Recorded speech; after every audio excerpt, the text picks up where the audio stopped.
आज का जो हमारा क्वेश्चन नंबर 5 है, ये है 9th क्लास की मैथमेटिक्स, चैप्टर है ट्राइंगल्स। तो एक्सरसाइज है 7.3। तो A B C is an isosceles triangle with A B is equal to A C. A B C हमारे पास एक आइसोसलेस ट्राइंगल है जिसकी ए बी साइड किसके इक्वल है, ए सी के। Draw A P perpendicular on B C. तो A P को जो हमने परपेंडिकुलर डाला है किसके ऊपर, बी सी के ऊपर। To show that angle B is equal to angle C. तो हमें ये प्रूव करना है क्या ये एंगल बी एंगल सी के इक्वल है। तो इसके लिए सबसे पहले क्या करेंगे, हम गिवन में हम क्या लिखेंगे, जो ए बी सी हमारे पास क्या है वो एक आइसोसलेस ट्राइंगल है। हम लिखेंगे A B C is an isosceles triangle in which, जिसमें हमें क्या दिया है, जो ए बी है वो किसके इक्वल है, ए सी के। तो ये हमें गिवन में ही दिया है। तो अब हमें देखो इसमें क्या करना है, टू प्रूव में हमें क्या करना है, एंगल बी जो है क्या वो एंगल सी के इक्वल है। तो हम यहाँ लिखेंगे टू प्रूव में क्या करना है हमें, एंगल बी क्या एंगल सी के इक्वल है। तो अब शुरू करेंगे हम प्रूफ से। तो प्रूफ में हम क्या लिखेंगे, देखो अगर आप फिगर की तरफ देखोगे हमारे पास दो ट्राइंगल बन रहे हैं। एक ट्राइंगल हमारे पास आ रहा है ए पी बी और दूसरा ट्राइंगल आ रहा है हमारे पास ए पी सी। तो हम इसको लिख सकते हैं, इन दो ट्राइंगल्स को कॉन्ग्रेंट करवाने के लिए हमें यही दो ट्राइंगल लेने हैं। तो हम इनको कॉन्ग्रेंट क्यों करवाएंगे, क्योंकि हमें प्रूव करना है कि जो एंगल बी है क्या वो एंगल सी के इक्वल है। अगर ये दो ट्राइंगल्स आपस में कॉन्ग्रेंट हो जाते हैं तो हम कह सकते हैं, जब दो ट्राइंगल कॉन्ग्रेंट होते हैं तो उनकी कॉरस्पॉन्डिंग एंगल्स भी इक्वल होते हैं। तो अगर ये दो ट्राइंगल कॉन्ग्रेंट हो जाएंगे तो हम कह सकते हैं जो सीपीसीटी से एंगल बी जो है एंगल सी के इक्वल होगा। तो इसके लिए सबसे पहले हम क्या करेंगे, हम लेंगे ट्राइंगल्स दो इन ट्राइंगल, एक लेंगे A B P and triangle A C P.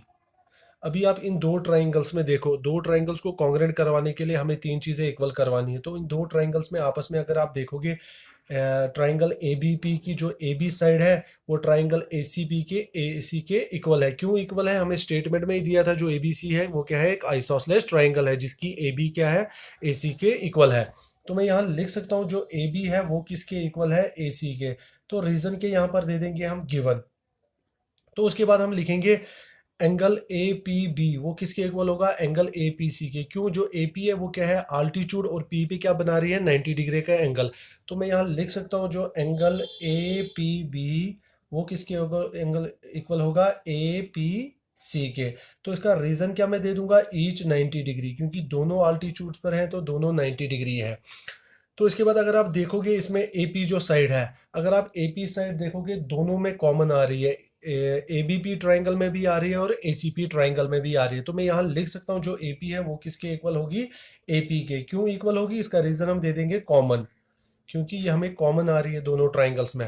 देखो दोनों ट्राइंगल्स में तीन चीजें आपस में इक्वल हो चुकी हैं। तो हम लिख सकते हैं जो ट्राइंगल ए बी पी है वो कॉन्ग्रेंट हो चुका है किस ट्राइंगल के, ट्राइंगल एसीपी के। तो अब यहाँ देखना है कि कौन सा रूल लगेगा भाई। अगर आप ट्राइंगल, हम इस ट्राइंगल की बात करते हैं ए बी पी, एक तो हमने इस ट्राइंगल में ए बी साइड ली और ए पी और ये एंगल लिया। अगर आप देखोगे कि दोनों ट्राइंगल जो हमारे पास राइट एंगल ट्राइंगल आ रहे हैं, क्योंकि दोनों ट्राइंगल्स में एक एक एंगल 90 डिग्री का है। और देखो दोनों ट्राइंगल्स की हाइपोटेन्यूज साइड भी इक्वल हो चुकी हैं। तो हम यहाँ कह सकते हैं कि कौन सा रूल लगेगा, right hypotenuse side, RHS rule, right right triangle hypotenuse side. तो मैं यहाँ लिखूंगा आरएचएस रूल से ये दो ट्राइंगल कॉन्ग्रेंट हो गए। तो जब दो ट्राइंगल कॉन्ग्रेंट हो गए तो इनकी कॉरस्पॉन्डिंग एंगल भी इक्वल होंगे। तो अगर आप देखोगे इस ट्राइंगल में ए बी पी और ए सी पी में हम कॉरस्पॉन्डिंग एंगल, मैं कह सकता हूँ जो एंगल बी होगा वो एंगल सी के इक्वल होगा। क्यों होगा, दो ट्राइंगल जब कॉन्ग्रेंट हो जाते हैं तो सीपीसीटी से उनके कॉरस्पॉन्डिंग एंगल्स भी इक्वल हो जाते हैं। तो मैं लिखूंगा so angle B is equal to angle C by CPCT. तो हमें यही प्रूव करना था कि जो एंगल बी है क्या वो एंगल सी के इक्वल है। तो ये हो चुका है।